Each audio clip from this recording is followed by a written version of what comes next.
This has been an awesome convention. It really has. We have really kicked off our 100th, I think, in grand fashion. Absolutely. And I want to begin my comments. I often say to people that there are 3 B's of any good public address, and that's to be brief, be good, and be gone. So I'm going to try to hit 2 of those this morning because I think we need to be about the work of our movement and the next 100 years. But I want to begin by doing what I do every day when I wake up, and that's by giving thanks and showing gratitude. Gratitude for what I've been given and so much for what I believe I need to give in return.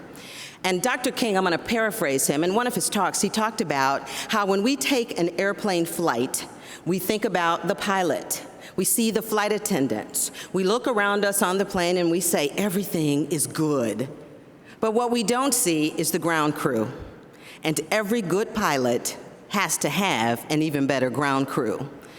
And so I am honored to serve with our national board and all of you volunteers and girls around the world for another 3 years. I thank you for allowing me to serve with you to make this awesome difference that we can make in the world. Thank you. And so while we do have so many people who've worked hard on this convention, I did invite my ground crew here with me today. And if you will indulge me for a moment, I want to tell you a little bit about them. And I'd like to start with my sister, Audrey McKee, who's here from Wisconsin, where I was a Girl Scout, in Milwaukee at the Troop in my Lutheran church, where, as many of you know, we grew up in inner city Milwaukee, and my mother couldn't afford my uniform. And so with the love and help of the members of my troop, I became a Girl Scout. But my sister Audrey was always there with me, and I would just ask her to stand. She is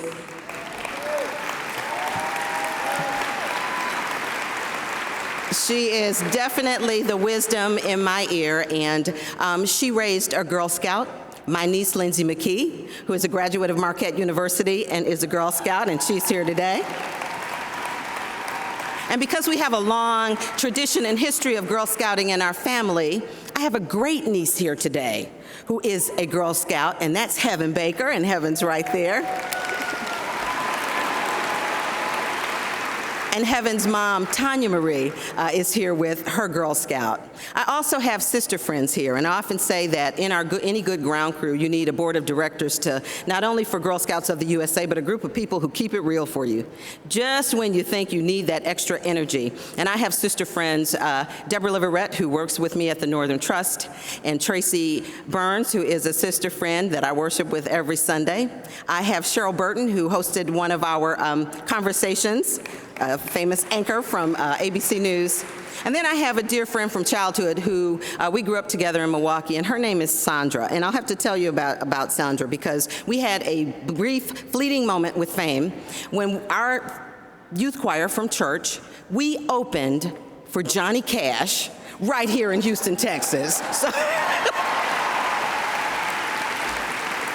So that's the ground crew, and I do want to thank them all for being here. But in my promise to you to keep it brief today, I thought about all of the promises that we've made over the past few days. The etymology of the word promise really means from Latin derivative to look forward, to perceive, or to look at. We know that sometimes promises are made with hope, but they are performed with fear. So we make a promise and we have difficulty living through it. But we perform our promise, the Girl Scout promise, with great courage because we know that we're not doing anything alone. We know that the promises that we made here over the past few days have to be alive with purpose, that we need to position ourselves with the kind of perspicacity and intellectual rigor that when anybody asks us who we are, what we do, and what we stand for, we say, I am Connie Lindsey, and I am a Girl Scout. So we want to make sure that if there's anyone confused about our mission, our purpose, and our goals, that they understand that $1 billion is probably not going to be big enough. Because we know 1 billion reasons why we could take the resources. When we do the kind of work that we have to do to make sure that we achieve that goal, the programs that we will be able to deliver to girls. Because we don't serve on the boards, and you don't serve as volunteers, and our wonderful staff who supports us all, that ground crew, for ourselves. We do it because the vision that we have for our movement and for the girls who are in this movement is sustainable, it's repeatable, And we measure it because when we listen to what our girls have told us as they dreamed their future, they want peace. They want prosperity. They want sisterhood. And they want us to hold ourselves accountable for what we deliver to them. And what I would say, thank you, what I would say to our girls is that you also have a responsibility. You have a responsibility to make sure that when you recite that promise, you know that there needs to be actions that come with it. That your conduct and your conversation needs to be such that wherever we find ourselves in whatever situation, we're willing to stand up for what is right, even if it means standing alone. Thank you. It means that throughout your journey, when you are faced with obstacles and difficulties and challenges, because things don't always go the way we want. Everyone doesn't always welcome us wherever we are. When I was growing up as a Girl Scout, I too was incredibly shy. And it was my sister Audrey who was always telling me that I could. Showing up in places where I didn't think I belonged, would fit in. I was horribly bullied as a young girl, so I have a real deep passion for working on this issue of bullying. Because how dare anyone tell you that you don't fit in, you don't belong, because God made you and God doesn't make junk. So a part of the work that we'll do as we renew the promise, as we think about when we leave this place and go back to our homes, our places of work and worship, and the things that we have to do, the promise that while the days sometimes seem long, and while the work sometimes seems overwhelming, the promise that we have is we are not alone. We are well prepared. We have a strategic vision for this movement that once executed with excellence will allow us to be all the things that you've heard about these past few days. And so when people ask me, how do I do what I do, I think about Tony Gutierrez, a young woman of distinction, whose grandmother has Alzheimer's and the work she's done. Because you see, my mother was diagnosed with Alzheimer's in 2008. And I believe it is a young woman of distinction or a Girl Scout who's going to really be able to look at the genomes and where that disease comes from, and we're going to find a cure.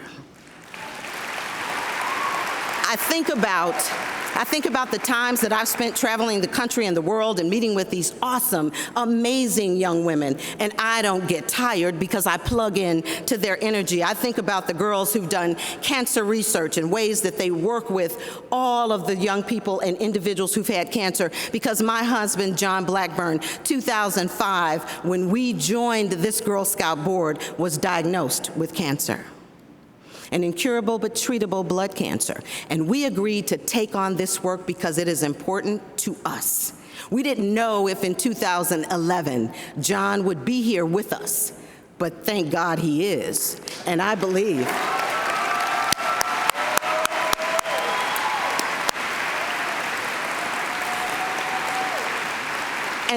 it's a Girl Scout who's going to help us find cures for cancer and ways that we can deal with difference. And so you see, for me, Girl Scouts, every day I get to renew the promise, plug into the energy, live the vision and the mission, and live by the law. Because if we don't obey the law, we'll only be broken by the law. And so we want to make sure that the imprint that we leave on one another and on every girl that we have chosen to serve is that the promise is alive and well. It beats in the heart of each and every one of us as we channel Juliet and the promise. As we think about what this is going to mean another 100 years from now, that when anyone asks you, what is a Girl Scout? Who is a Girl Scout and what has she done? We can say to them, we have changed the world. We have dreamed the future. We are living the future. We hold ourselves accountable to the future. We care about our impact on the environment, on one another, and that we let our conduct, our character, and our conversation speak for itself because we have let our lives speak. We've let our lives speak and they resonate. All of the seismographic people in this room that reverberate with the energy of what it means to be a girl of courage, confidence, and character. We're not afraid as we move forward. We're not concerned about the outcome because I have seen the future and you are it.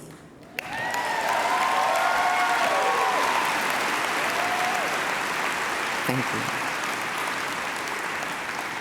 And so to our councils, our staff, our volunteers, those of you who don't come on the stage, people may not know your name. I've done my level best to try to meet, hug, handshake everybody that I can while I'm here because we know you're there. And we know that this ground crew, none of this happens if you're not with us. And to you, we are immensely grateful. To our board, we are so grateful to you as well. I'm grateful for all my BFFs who are leaving the board. You're not leaving Girl Scouting. You'll hear from us real soon. And for the new board members, I hope you take your vitamins and get your running shoes, because that's exactly what we'll be doing as we seek to serve in a way that is unparalleled for an organization that is unparalleled, an awesome opportunity and responsibility to have a small part of her story, because every time we sit in a meeting, we are helping to write her story for the 3 million girls who depend on us to make a difference with our time, our talent, and our treasure. And so it is truly an honor for me to serve with you. I look forward to walking with you, talking with you, sharing with you, and making a difference in the world. We want to lead without imposing our will. We want to live with joyful expectation of what a movement can do when it's really moving. And we know the world needs all that Girl Scouts has to offer. So I too am looking forward to cookie season.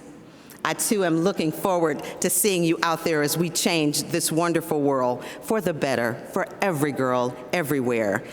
2012 is the year of the girl, and we're gonna make it the century of the girl, and we're gonna do it together because we've got a vision. And I thank Kathy Cloninger for leading us to this vision, for the courage and commitment and conviction that it took to do that. And you have my promise that I'm with you 24/7, iPad, BlackBerry, iPhone, whatever way we need to do it. We're going to communicate. We'll lead with transparency. We'll lead with integrity. We'll lead with an eye towards the financial strength that we need to have in our organization for sustainability. And most importantly, we'll lead with passion and compassion. And I thank you for this opportunity. I thank you for helping to keep the dream, the vision alive. And I make the following promise. On my honor, I will try to serve God and my country, to help people at all times, and to live by the Girl Scout law. Thank you. God bless America, and God bless the Girl Scouts.